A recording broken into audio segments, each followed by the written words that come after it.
Welcome. It's New York Fashion Week and we're going to be talking about the Marc by Marc Jacobs show. Obviously it's going to be a very fun, dynamic show, and I also have a very fun, dynamic panel with me, but I'll let you guys introduce yourselves. I'm Georgina Goodman and I'm a shoe designer. I'm Rebecca Gonsalves and I'm assistant fashion editor of The Independent. I'm Karl Plewka, I'm a fashion stylist. And I'm Camilla Morton and I'm a fashion writer. Everyone always goes really serious when they do it. It's not a very serious collection, it's a fun collection, so I feel like we have to be very animated. And it's a very exciting time for the Marc by Marc Jacobs brand, as you guys know, but just for the sake of our viewers, there have been some really exciting personnel changes there. So 2 British designers have been sort of pitted to head up the brand. So we've got accessories designer Katie Hillier, who's worked with them for a while in a freelance capacity. She's going to be creative director. And then Luella Bartley has been pulled in as design director of the women's ready-to-wear.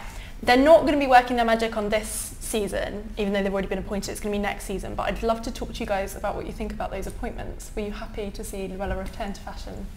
Camilla, I'll start with you. Yeah, I think it's brilliant. I think it's absolutely perfect, and I think it's a nice synergy because Luella launched her brand the same year that Marc by Marc first debuted. So Luella kind of is, she embodies the girl that would wear Marc by Marc, and I think if there was any label that could be based in London and show in London, Marc by Marc has the right sort of vibe to be a London show, and I don't know whether it would go that way, but he seems to have the dynamic of a sort of like a London grungy guy. And I think also to put Katie Hillier as the creative director, it kind of shows how important accessories are, to put the accessories designer as the creative head rather than the women's wear designer as head. And it's been said that it was Katie that brought in Luella as well. Yeah. She was appointed. What are your thoughts on it, Rebecca?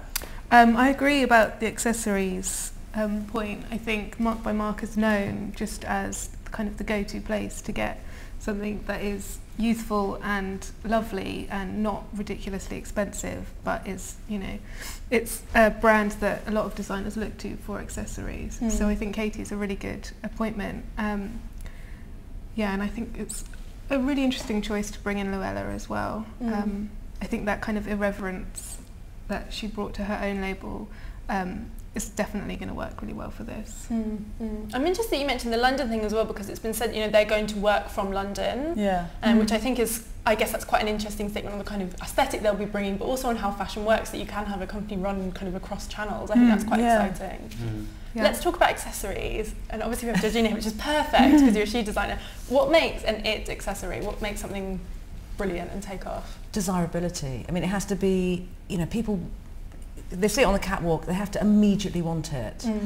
And I mean, I think Marc by Marc's a great example, because when I think about in my own wardrobe, I've got these kind of heeled red wellies that whenever I wear them, I go, oh my God, I love those. I wish I bought them when I saw them. And I always know I got to buy something when I see it, especially those items, because I think what Marc Jacobs does in general is great items, and the accessories, you know, they always sell out of the store, and they're just great.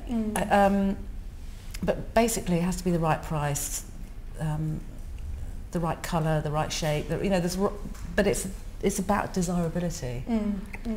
Would you agree with that, Karl? What makes something a really great accessory? If you think of all the things that you've maybe bought or maybe called in, what makes something kind of wow? Well, I think it's just something that maybe you haven't seen before. I mean, going back to Katie, Katie was actually my agent. Really? When I was with an agency called Zed Photographic a long time ago, back in the sort of, I think it must have been like the late 90s. And then she suddenly started making these little belts. Yeah. And she was friends with Katie Grand and Luella and that whole posse. And Katie, I think, was just about to launch a magazine called Pop. And it's amazing to see how she's gone from doing these amazing little sparkly belts that she to being the huge deal that she is right now in fashion. I mean, she's designing so many collections for people. I don't know if she's going to continue. I don't know if she's still going to continue working with other brands, but she does Victoria Beckham as well. You know, she does. But I've always thought Katie. I mean, I go to Angels a lot to research. And God, it's the amount of times I've bumped into Katie in there, and she really goes right in and goes into all there's massive trunks of old like army bags and bags from the 20s, 30s, 50s, you know, whatever. And she's rooting around and just finding like the most amazing clasp or the most amazing strap that you've not really seen. And I think that she's like this little magpie, and I think that that's what brilliant accessories people bring, is things that you maybe have happened before, but they bring them back into a moment, into a present moment, and that's quite a special talent, and I'm really happy for her. I like that you use the word magpie, because I think that kind of sums up the accessories market. It's made us all like magpies, and you have to have it and you want it and you're kind of becoming obsessed with it. Do you find that with your readers working somewhere like the Indie? Have you noticed a real thirst for things like, you know, bags and iPhone cases and jewellery? Is there a kind of increased interest? I wouldn't say there is necessarily. I think because the price point of accessories has kind of blown up, like shoes used to be £200, £300, and now they're like £500 to £600 for a kind of a basic court. And I think our readers are more interested in, I don't know, perhaps pieces that are more classic and not necessarily the it bag of the season, but something a bit more considered. I think it's quite interesting. There was this picture going around on Twitter a couple of months ago. It was like Marc by Marc Jacobs by Marc Jacobs. It was like kind of this joke about the whole branding thing. And I think that's something that our readers and I think maybe the industry is kind of having a bit of a backlash against. It's like this diffusion and dilution of what, because the accessories market became so huge because it was kind of the only thing that was selling. And I think it just needs to be a bit more considered now. Well, it used to be the accessible part, didn't it? Yeah. It was if you can't buy the outfit, you buy the shoe, or you buy the bag. And now it's like the shoe and the bag are almost as expensive as the jacket. Is that the success of Marc by Marc? You know, you go into the shop and you can get like something for like £5. £2. It's sort of grown-up Topshop prices. Well, in fact, sometimes it's cheaper than Topshop. That is great. You can take I can take my 10-year-old in there, and you can buy a purse or a pencil. But you know, as you say, the accessories have become really, really expensive. But I actually think jewellery is really important now. Like. Much more important than it ever used to be, and also fine jewellery has sort of crossed over into high fashion. Definitely. You know, so you can buy a little gold necklace for the same price as a sort of plastic bangle. And I think that Katie saw that as well and has her own jewellery line. Made that kind of great paperclip with gold letters and animals. A whole website full of gold jewellery and diamonds and, you know, real jewels. I hope she continues to do this. I know. You look really concerned that she's but she might. You don't know what the deal is. I mean, if she can't do other people's quite often bags, you do have to sign your name away. You do have to sort of, when you sign a big deal like that, quite often you have to sort of say, no, I won't do anything. I don't know what her deal is, so it'd be interesting to see. I mean, we have to say that she's been working with Marc for a long time. It's not a new appointment as such. It's a new position. I think she is quite amused for him. I think accessories-wise, I think the way she turned paper clips into fine jewellery. His accessories aren't just the bags. Like, I think Marc by Marc was one of the first to do sort of really cool phone covers or sort of like little things. And they kind of, as well as accessories going up more price-wise, I think they took it out sideways as well and gave you more accessory options, because before you just bought the bag, whereas now there's sort of many different diffusions of bag sack, bangles, hair clips, and I think that that's sort of something that Katie really brings, because she sort of brings all these different elements, from her jewellery to her hairbands to her funny little iPhone covers and all of that. I think that's probably back from when she was designing her belts. Well, I go to a place in Camden where they have a place called Archive, where they have like vintage frames for eyewear, sunglasses, and the guy that runs it told me that Katie comes in quite a lot, and she knows exactly the shape of, you know, the sunglasses that the woman who picks up the kids from school in Atlanta is going to want to buy. I mean, she knows, and I think that what's brilliant about her is that she knows women really well, and even though she's probably, you know, she's not a kid anymore, she understands what young girls want, and I think that that's quite interesting. She's very aware of what women of all ages want, and that's a real talent. I mean, if I was Marc Jacobs, I'd want her in there because I think she's like, again, she's got this eye that's like a magpie, like picks up on everything. What does it say about sort of the direction that Marc Jacobs himself as a designer is going in by the fact that he has sort of handed over, I know he's staying on as kind of their overall boss, but what does this say about the fact that he has handed over sort of autonomy to Katie and to Luella? What are we seeing next for him? Well, I think that is the evolution of a brand, isn't it? As opposed to, you know, a designer brand, opposed to a brand where it gets to a point where it doesn't actually need that designer, and you don't know where he's going to go, what he's going to do, but you can hand over one child without handing over the whole family. So this was a necessary step for growth. I think so. I think he probably wants to do other things and you know, grow his brand globally or bigger or in a different way, and I think just handing over that one thing is a great idea. You know? And I think there's a lot of trust there, clearly. Yeah, for sure. Well, as you said, he's been working with Katie for years. And it brings something new and exciting. And Luella was kind of our Marc Jacobs, wasn't she? Yeah. She was. Let's talk a little bit about her, because we focused quite a lot on Katie, and I would like to talk more about accessories just because we don't usually talk about them on these panels, so it'd be interesting to sort of pick your brains. But let's speak a little bit about Luella and what her kind of codes are and how they fit with the codes of Marc Jacobs, because Camilla, you kind of touched on that at the start when you said, you know, about that kind of irreverence and the fun, and you mentioned a similar thing, Rebecca.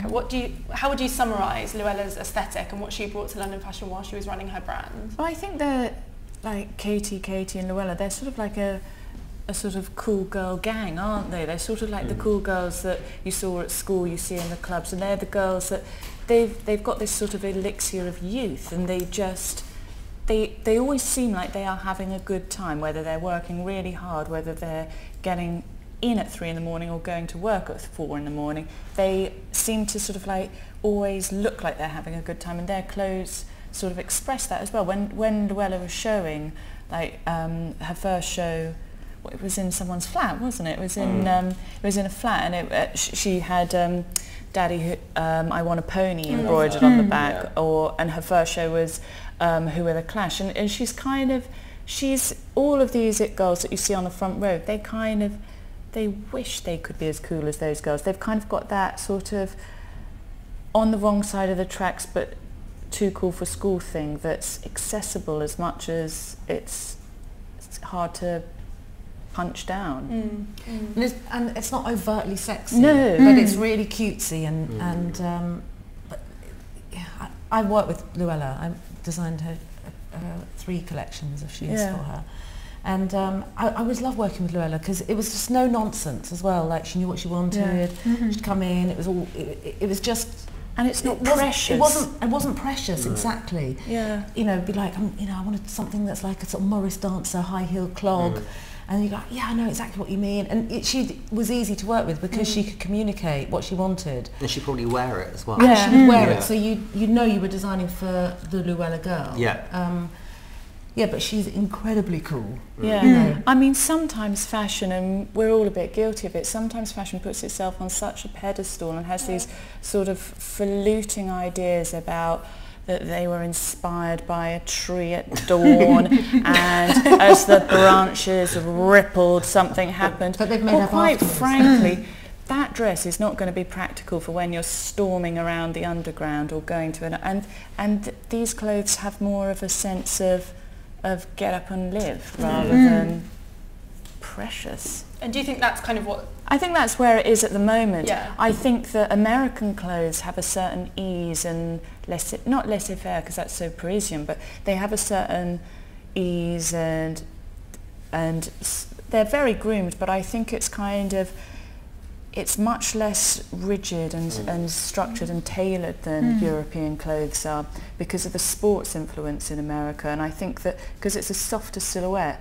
I think that her sort of almost grunginess will, and that's where Marc Jacobs is so known for his grunge. And I think that it's that sort of anti-America as much as it is so American is why they're a really good fit. And I think the London, New York scene, a bit like how you were at Interview, Mr. London in New York, I think that that's what will make it work.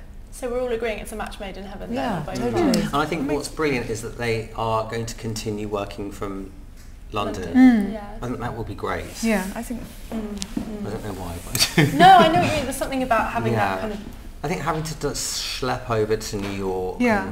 wouldn't feel as authentic. And would be bound to No. influence their ideas in yeah. a way that And they've wouldn't- both got families, and, you know, I just think there's something great about those two together. I mean, you know, they don't wear any makeup. They've got, you know, just like their long hair that's not blown out, and what's so real. great about them is they're the antithesis of what an uptown New for York sure. Marc Yeah. Jacobs girl is. But don't you think Marc Jacobs is always, as much as he kind of is the collection that everyone looks to in New York Fashion Week, he's almost the antithesis of New York as Well, I don't know. I think the women that wear Marc Jacobs, I mean, I lived in New York for a long time, and I think they're kind of quite put together, you know, and because it's really expensive. Yeah. But I think that those two are perfect. It's great casting. I'm sad they're not going to be doing this collection. No, I know. Yeah. Do we think this is going to be like a palate cleanser? Maybe. Yeah. I mean, I hope it's not going to be Or 90s. maybe- I'm so over that I already. love Yeah. the 90s. I mean- I am eager for it to be 90s 90s. is not good the second time round, believe me. You must be sick of New York Fashion Week, then it's all been 90s. Let's go back to accessories, because I'm conscious we never talk about accessories on these panels, and we do occasionally, but they're very interesting, and this is a great panel to talk about it on. We've mentioned Katie, obviously, because of the Marc collection, but also because she's sort of leading the pack, but who else has got accessories right? Let's talk a little bit about, you know, why Mulberry was so successful, because that ties in with Luella, obviously. You know, we could talk about the Chloe Paddington. Where did it all start with this kind of accessories mania, where a label would just get a bag or get a shoe or get a certain thing and it would just take off? But that's what they all want. I mean, when Louis Vuitton hired Marc Jacobs, they hired him to put on runway shows because they wanted to promote the accessories more, and it was to sort of draw attention more to the accessories. They, you know, the accessories is the part that sells, and that's the sort of like the main honey trap. I think accessories have always been interesting. It's always been the sort of the absolute thing that they want to create. Like, there are certain brands that don't have it bags, and I think they suffer for not having an it bag.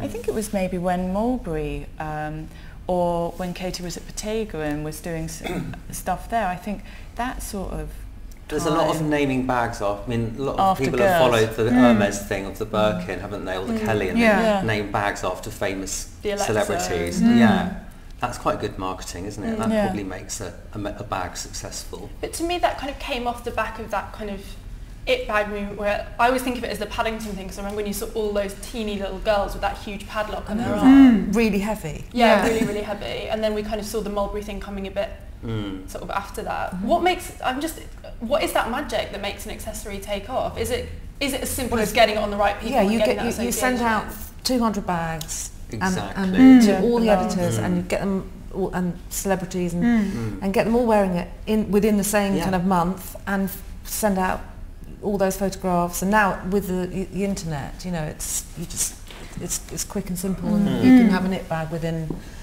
Well, I don't know if you can have a knit bag within 2 weeks, but you can certainly, people will know what a bag is called. Yeah. But I think to actually create a knit bag is much more difficult now, in a way, because people are wise to it. Yeah. And then, you know, it's like, oh, no, what's the next one? And they just wait for the next one. Whereas I think the Chloe Paddington was like the first for a long time, and therefore we remember its name. But I saw a new ad for Chloe the other day with two girls and two massive bags. It just looks so messy and unattractive. I don't really know how that sells the bag to people, because the bags in the picture are so thrust forward. I just think it looks, I don't know, I'm a bit over it, to be honest. Oh, It's when we're in starting. editorial. Yeah. Starting theme. Oh no, we're not. I'm a false alarm cut me there. off. I'm just going to be a whole Starting. There's going to be Well, everyone's present It's and a correct. huge venue, isn't Yeah, it? it looks like it's really hot. Yeah. It's really already hot. going Everyone's to fanning, yeah. It doesn't look like it's at the usual place. No one knows what to think. I know that for a fact that all those American editors from all the glossy magazines are desperate to wear fur, and it's still really hot in New York, so they're really pissed off because they can't actually wear their winter outfits. Just in terms of thinking about, you know, you mentioned that it seemed really outdated seeing that Chloe ad with the two girls, but it feels like that's still a template. You know, a lot of people talks about when Alex Wang was appointed at Balenciaga, it's because of his amazing way with creating a kind of it bag, which he did really quickly with his sort of studs and his amazing leather bags. Do you think, is there still that market for is that still always going to be the force of luxury labels, or are we getting to a point where people want something a bit more discreet? You know, you could mention someone like Sophie Hume working in London, which is much more about not having something that screams the design. It's from something a lot sleeker, a lot more sort of refined and a bit less shouty. Which way are we going? Are we going to get more it bags, or are we going to get hopefully less shouty? less shouty? Less bags. Yeah, but with all the logos coming through, Yeah. I think we might be shouting. Right. But that, I don't think that will last for very think it long. will. I think it's a flash in the pan. I don't think people will buy into it necessarily. I think it's too early. Too dated. Too dated and too early for it. Too early be for friendly. for a renaissance. Yeah. Who's doing the best bags at the moment then? Who do we love? Thing is, I love the Balenciaga bags which Ghasgari did. So I personally wouldn't have rocked that boat, but you know, I think the thing is you always want to market something new to persuade you that you really can't live without this and you need to run out and buy it. Saint Laurent's really focusing on its accessories Yeah. this season. And its bags are not very in keeping with the aesthetic of Eddie's first collection. It's like, or the second collection, and it's like the grunge, and then you've got a really sleek bag sleek, that a kind of a businesswoman would Yeah. have, and it kind of looks like Hermes, and it kind of looks like Celine, and it's just, I think things are getting a bit more generic and kind of copycat even. I mean, The Business of Fashion did that brilliant article where they got all the designer bags that were a rip-off of the Celine bag and lined them up. And it's absolutely incredible to see. As you said, everything seems a bit generic. It does seem like there gets a recipe and then everyone kind of follows it. Yeah. I just think sorry, you carry on. well, you expect it from certain quarters, but then, you know, when it's kind of the leaders, it's very disappointing. And as a consumer, I mean, it must just be very frustrating. There's not much variation, but maybe that's why someone like Sophie Hume people get really excited by it. Yeah. It seems to be completely different, like that Oh, huge. yeah. Oh, here we go. No, Sorry we to cut really you off are. there. Excitement. Is it on time? No, it's not quite on time. It's only 20 minutes, I think. That's not bad. They said church and state's corrupt. Must be true because they're locked up. Before you lose democracy, you ask yourself and I'll ask me. WWPRD. WWPRD. Put in jail for 2 years each just for punk rock public speech. What is this? He's going to keep us waiting now. We're just going to listen to it. Before you choose complacency. What are we expecting here? 90s? Is that what you're... But it was quite sophisticated last season, wasn't Yeah. it? So hopefully. I thought the last 2 seasons were great.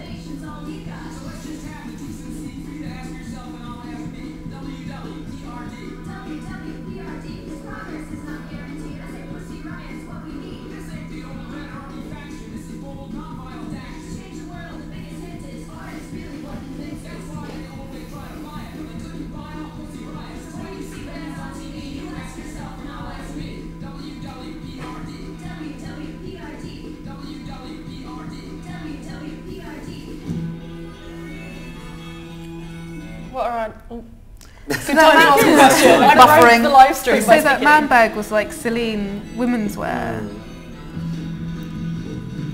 You're going to be our accessory spotter. I'm excited about this. What are our initial thoughts? I think the soundtrack's interesting because that's the Pussy Riot Dolls, isn't it? Those girls are in prison. Pussy Riot Dolls, that's like a merge of Pussycat Dolls and Pussy Riot. Or whatever they're called. It's the ones that went into prison and everybody got all sort of het up about. So they're obvious. I don't know, I always look to the music as the sort of like the prelude to what the inspiration is. Because usually with Marc Jacobs you just get clammy hands because you don't know where it's going to come from. But it's a real stylish show, isn't Yeah, it? it is. Because I mean, it could. I mean, you can imagine the racks and racks of what it is originally. Yeah. And I think who does it? Alistair? Is it? I'm not sure. Yeah, I'm not sure who does either, it. But that's fine. anyway, Can we look up who does the styling? it's So all Marc it's all Marc by pulled Marc. together by a stylist. It's all separate. Venetia, You know. isn't it? Is it? Is it? I'm not sure if it's Alistair or Venetia. Yeah. It's one or the other. The neck scarves make me think it's Alistair. I don't know. But it's Can we always check really if it's well Alistair or done. Venetia that does the styling? Thanks, Sarah. It's a good strong print. I always think it's him because he does women and men. Yeah. It's not as obviously a decade as I was expecting, No. which is quite So refreshing. it was a little bit 80s in the beginning. But last spring someone was very, very 80s, so I think... This is when it still first very came out- 80s, silhouette-wise. Yeah, last spring someone was supposed to be the face, wasn't it? Yeah. Yeah.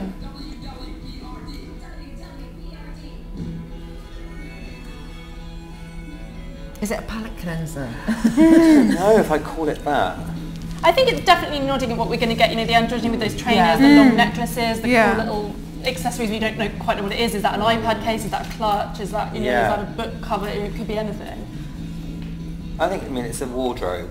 I think it's commercial, and that's what a second line's meant to do. I mean, the diffusion line is meant to be the sort of accessible bit, and it has a lot of separates to cram out there. But last season felt like it was one particular woman. Yeah. And this feels like it's just kids walking down the street, Yeah, which this is fine, you know. Yeah.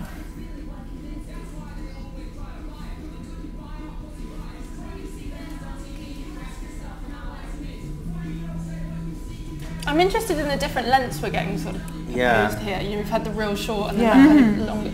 But I quite like that when it's not like one or two lengths. Yeah. I think it's confident. Feels a especially bit like with that something like Burberry this. metallic. So I don't know why you'd ape that, because that wasn't very nice. But I think it's much softer, so it works in a much nicer way. It just looks like you throw it on and throw it off. Yeah. Which is good. And it's the sort of thing, like a sequin jumpsuit that the Marc Jacobs girl could wear to her job all day and then party in the evening. Yeah. And you know that all these things will be on sale. You said it's a stylist next collection. to the scented rubber tip pencil. Yeah, exactly.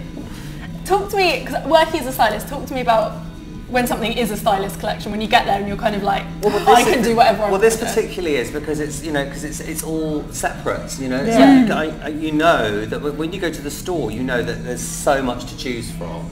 It's like, you know, it's almost like a sort of like a high street collection in a funny sort of way. So you'd go in and there would be racks of stuff. I mean, and I think that you would either go, right, well, we're going to focus on this particular look. Like last season was that Antonio Lopez, like Guy Bourdain kind of 40s, 70s woman.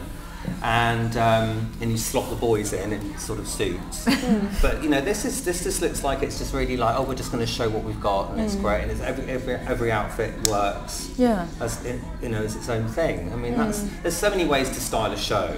But I think the good thing about this is it just looks really confident. Feels really current, I think. You know, that leather just went, that blue suit. Cara Delevingne was wearing something really similar on the Daily Mail about 3 weeks ago, you know, a blue suit with sneakers. It feels very kind of what cool young girls are wearing, which I guess ties with what we're going to get from Katie and Luella. It's very London. I mean, Luella always works, I think, thematically, doesn't she? She always has like a story. There's always like, you know, the little rich girl that wants the pony or whatever. Well, she did one show, I think there was quite a few different sort of characters in it.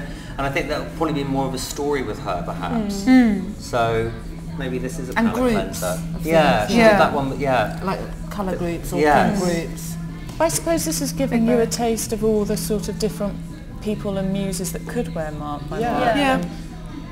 Some of them are more chic. It's not limiting it to anybody. It's not being sort of elitist or grungy. I mean, those pants there, they could have been worn with heels and been quite similar to the pyjama pant thing he did at Vuitton. And it's just... I love that pale pink, because it reminds me of that amazing dress Luella did, you know, the one that was everywhere, that like bodice skirt. It just reminds me of that, and I'm excited to see her come back. It's so great.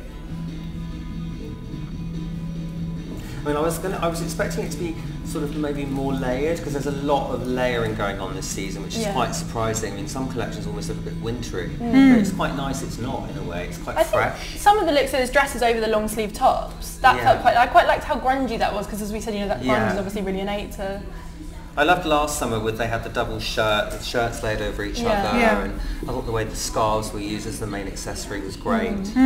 But I mean, it's 20 years since he got fired from Perry Ellis doing grunge. I remember, because I remember that was what my fake student ID was, and Susie used to hand out, I remember reading, Susie would hand out badges going, grunge is ghastly, and I had on my folder, grunge is great. And I think it's, you know, I mean, he has an incredible career, and he's so sort of in tune with the youth. He doesn't. Why is he so successful? Is it being so in tune with sort of? Because I guess he is is it because of that a cool guy. I mean, he is as much a rock star off the runway as he is in his collections. I think he's sort of he's got an integrity, and you can buy into him as much as you can the clothes, because they're not precious. They're kind of clothes you can hang out with. There's a warmth to his clothes. Not warmth into, you know, there's they don't feel exclusive. Or well, scary. to me, this is like the Henry Holland of New York in a way, by Marc Jacobs. But Like, it's just fun, it's easy, it's... Yeah, but he's obviously a lot older than Henry, and I think for him to keep in touch with that youth and kind of what young people want to wear and be constantly making... Yeah, it's really amazing. And I don't know if it's because he's worked with the same people for quite a long time, and so they have a really strong connection, and it's a formula that works, maybe.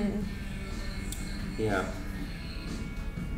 I mean, he cranked out a lot of looks there in a short space of time. I think it was good because it wasn't so specific, and you're just like, oh, that was cool. Yeah. You know, we shouldn't have to go, oh, that was this, that was it. I mean, they'll probably have lots of like people like fashion editors like, you know, putting it in their scrambling boxes. for superlative. You know what I mean? Like, oh my god, what is that? Yeah. And it freaks people out sometimes that when they can't put it into a box. I mean, it's like what Camilla said, you know, you said it's not the tree blowing in the wind. It's Exactly. easy. No, but also when you, I mean, you would do this, Rebecca, and you, Karl, when you do reviews, when you go to New York Fashion Week, you know when it's Marc Jacobs, everything will kind of like flip switch. And Marc Jacobs used to helpfully be at the beginning of the week, so you knew where things were going. And now the main collection's at the end. This one's become sort of increasingly more important because you need to get a clue as to where his mind is, because he does. He always seems to do the opposite of everybody else, and then that somehow magically, through the magic of trends, dominates what's going on. And then he bookends it with Vuitton at the end, really reinforces it. I mean, the models arriving late in London thing aside, I do think that him showing at the end is good. I think for the main line, I think it makes sense. Well, we want to see this first. Well, because everyone on their toes, doesn't it? Yeah. Everyone knows that they're going to do something, and then they'll just flip it all around. It's like I saw Victoria by Victoria Beckham on, and it's like we've seen the main collection. No one really cares. Yeah. You know. Apart from the buyers, you want to sell that. Hopefully. So we're giving this a thumbs up, so. Yeah. Why not? Yeah. Why not? Yeah. I want to see him so we can give him a little clap. Is he in pyjamas? Well, we should be. No. No. Skirt? No. Skirt over trousers? Quite subdued. Yeah. Oh. So let's talk about what makes, because we've talked sister labels, diffusion lines. What makes a great, you mentioned Victoria Beckham's sort of second line. What makes a great diffusion sister line, whatever you want to call it? Where it doesn't look like a poor, unloved child that has been left neglected in the orphanage, and it's a full member of the family. Well, that's what's really interesting about these two appointments, because I need to look for his name, because that's what Robert Duffy, who obviously founded the line, he said that Marc by Marc had become a bit stale. That was the quote he gave when they made those two new appointments. We had Alex Furian earlier, and I said, like, I'm going to ask everyone what makes a great sister line. He was like, it's when a diffusion line isn't too diffused, which I thought was quite a good sort of way of putting it. It's when it's not kind of, it feels true to the brand, I guess, without being neglected. If the designers got their own voice, they're confident, they should be able to confidently do a younger or a cheaper and a mainline, and they should still feel like they're by the same person. You know, I guess Tina Alex Wang maybe. And you've got to be a good designer. You can't just be anybody. Yeah. It doesn't mean diluted or all the bits that didn't quite make it in the main line. It's got to have its own character and voice, and I think that's why it's quite clever to have a separate almost design team or have them over in London, because otherwise it can seem like, oh, don't worry darling, you didn't make it into the main collection, we'll bodge this design into the second line. Like, it's not like that, and the second line carries such a weight with the sales now that you have to give it, you know, the respect it deserves. So would you say Marc by Marc Jacobs, that's a kind of stellar example of getting it? Oh, he gets it right. Because it's completely different. Yeah. But you can still see it's the same. There's a connection. Same connection. Who else does it well? I liked Kuhn's Edition line. I think he does that really well. I think that, didn't Proenza Schooler do like a PS or a slight diffusion bag bit or something that was I think a the little bag bit... is called the PS. But I think they did like a slight, or maybe it was that they did something for Target or something that worked really well.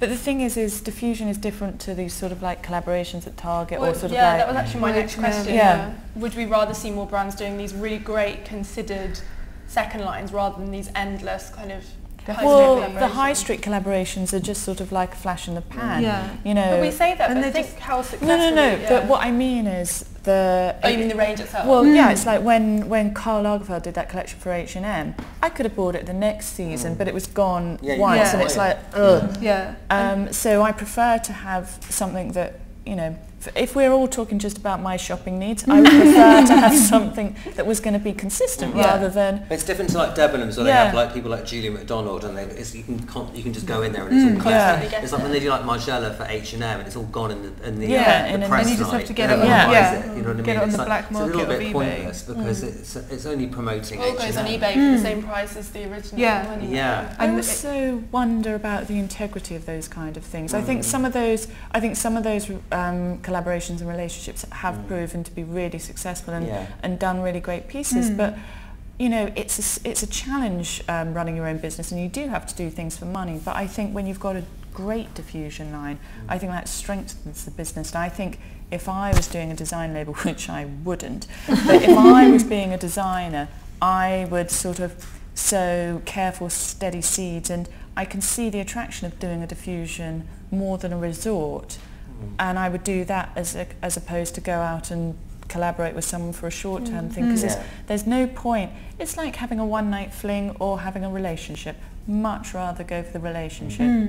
But there's also some How brands romantic. where it feels completely separate. Like I love Balmain, but Pierre Balmain I love as well. But it feels like a separate entity to me. I don't even like relate the two at all. I mean, they're completely separate. They're designed by completely different people in different areas, and so it's funny. It's like there's so many ways to look at it, really. I mean, I've done a few high street collaboration things, and they are really tempting because it's a bit like, you know, someone puts a carrot in front of you, and there is a temptation, especially when you're running a label that's really expensive and you've got people to pay, and it's the temptation of that big chunk of money to do it. I'm not saying they're bad. But I'm just about to say, I have found that it's not, in the long term, a very good thing to do. Do you think Why it does it devalues your brand? Does it confuse people? Yes, it confuses people, and now, you know, things end up on eBay, you know, and you've got your name on with the high street name, and it can really damage your brand. I mean, for a small designer. I think for a bigger designer, like it's, you know, someone doing something for H&M, I don't think it harms them at all, because as you say, it's gone, flash in the pan, in and out the shops within nanoseconds. But when something's around for a whole season and they're promoting it, and you know, the editorial, it can actually damage a designer. So I think a smaller designer, it's probably not. Well, I suppose you can't confuse where you're going with it and what you're doing.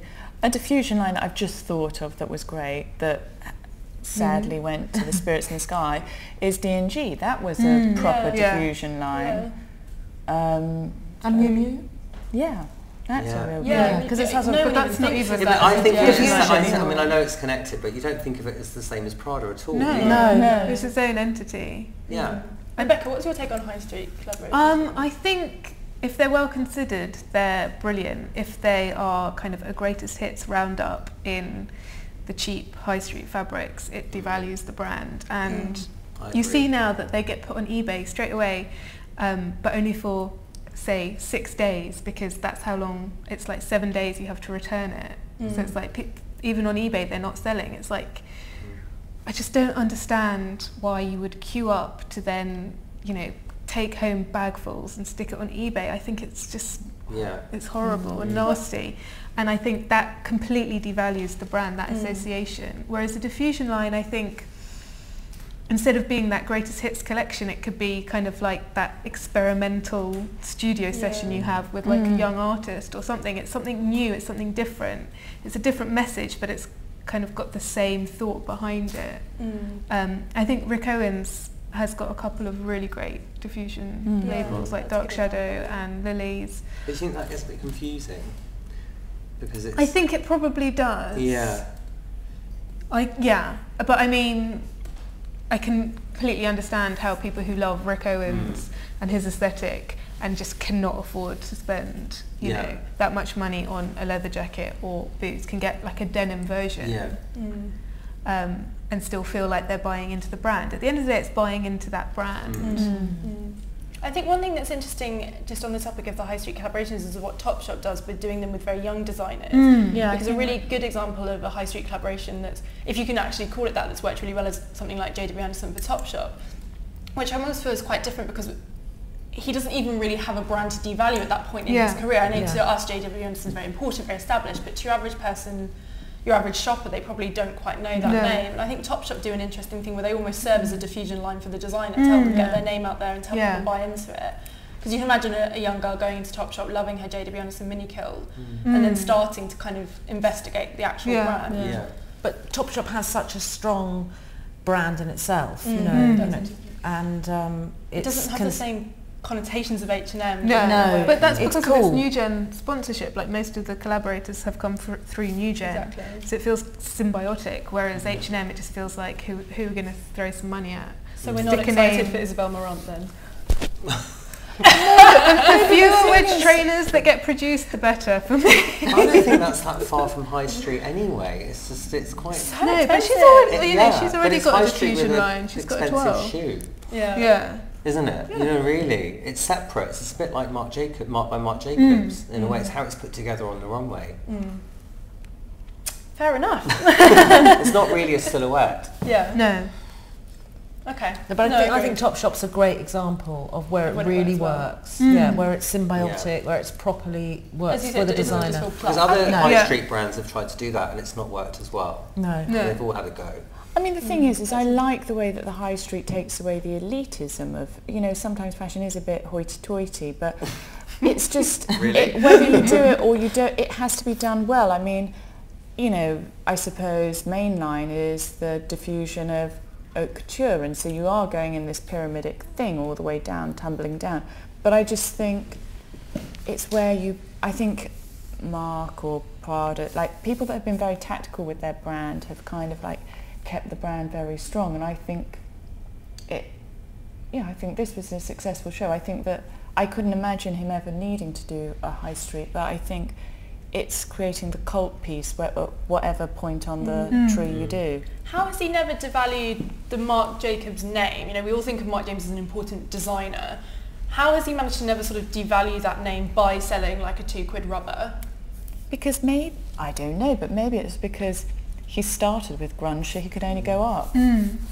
But I remember talking to him once when I lived in New York, and he does so many licenses that you don't even know about. I mean, he does about 10 fur licenses, like in all different parts of the world. I mean, there's designers on that level do so much that you don't even know about, you know, that we don't even see.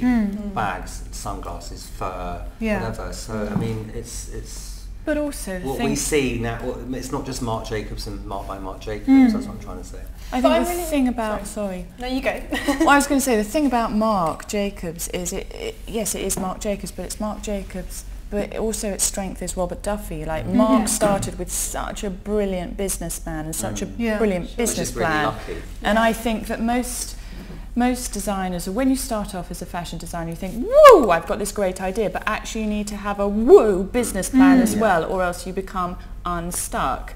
And I think that starting off with such a clever business plan and such brilliant business behind the structuring of it has given it really good solid roots. And I think that nowadays people are putting in cleverer foundations and sort of not running too fast. And I think, you know, I think everybody's got a platform now because of the internet, and they can do things much easier and get out there much quicker. But I think to have a clever business at the beginning is actually, dreary as it sounds, it's actually probably more important than the great idea. I do agree with that. I think what I'm still intrigued by, and I don't know if there is an answer, and maybe that is what makes Marc Jacobs so unique, is how he's managed to have that incredible sort of business acumen to what he does because of Robert Duffy, and to sell really, really well, but still maintain this veneer of being very interesting in terms of design and having a fashion currency. Because if you look, I'm trying to think about perhaps Burberry's a good example.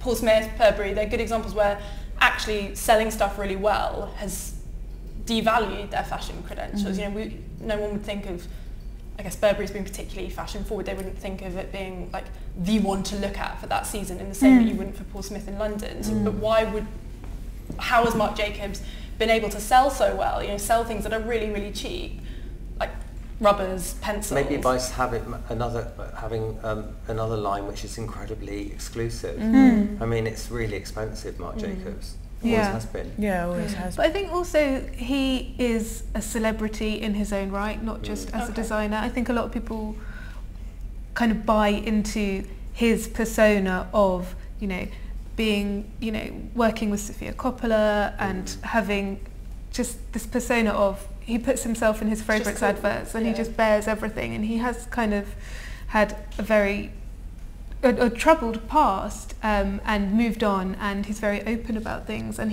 he kind of makes really cool statements like wearing a lace dress with white boxes or doing a bow in his pyjamas. It's like he's kind of having fun, and that's exactly what his label is. He's a brilliant brand ambassador for his brand. And that, do you think that's what's kept him feeling so relevant to the fashion industry and so I think it's honest. I think so. But I think also he's got this mini empire, so he obviously has great merchandisers who can say these things are doing really well, like your iPhone cases are doing really well. Like it's a bit of personality, and then using that and Robert Duffy to feed back into kind of treating it as a business and the best way of expanding. But it's also one of the only sort of designer stores that you can walk into and buy a t-shirt for under 50 quid. You know, it's so you can walk into that store and buy something. Yeah. But I do just think for so many other brands that completely devalues not devalues the brand, but it stops it from feeling fashion. And I think but it is you're very wearing unique an that it hasn't. Yeah, I agree. But the t-shirts have got cool slogans on, and there's this sort of political angles. Yeah. And I think it's because he's cared about every level of it. He cared about what he puts on his t-shirts as much as the sort of mega handbag. And I think that it's having that sort of creative input throughout that's given it.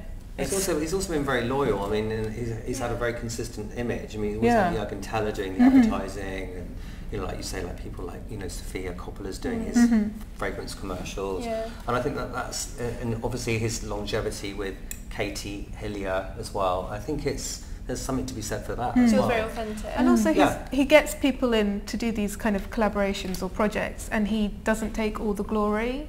Like you know who's behind the accessories, you know who's behind some illustrations or whatever, and I think part of that is really important. And also kind of he has these, you know, great young things in his show, and I think he probably has a great relationship. Like, wasn't it Cara Delevingne that he called a dwarf? I don't know. Oh yeah, and then he put her in the Louis Vuitton show or something. And then it's just, you know. But it all just comes down to he's clearly a brilliant marketing person, you know, and that's what really builds a strong brand. It's clever marketing, and it's not just about, is it a brilliant design or is it is it the best design, or no, he's an absolutely fantastic marketeer. Or the team, Marc Jacobs. He's like a rock star. He is like the Mick Jagger of fashion. He's sort of mesmeric. And if you're buying a cheaper t-shirt in by Marc Jacobs on Mount Street, wherever it is, you know, you're buying it from the designer who does Louis Vuitton as well. So there's also that. Yeah. Kudos. Yeah. So we're very excited for next season then. Yes. And we're Can very we all come excited back, about the it. 4 of us? Yeah, we'll Five have of to. us. That's a lovely idea, actually. So we'll book you all now. But I think that's a nice note to end on when you said he's the Mick Jagger of fashion. So thank you so much. And we're all going to be eagerly anticipating autumn winter. So thank you.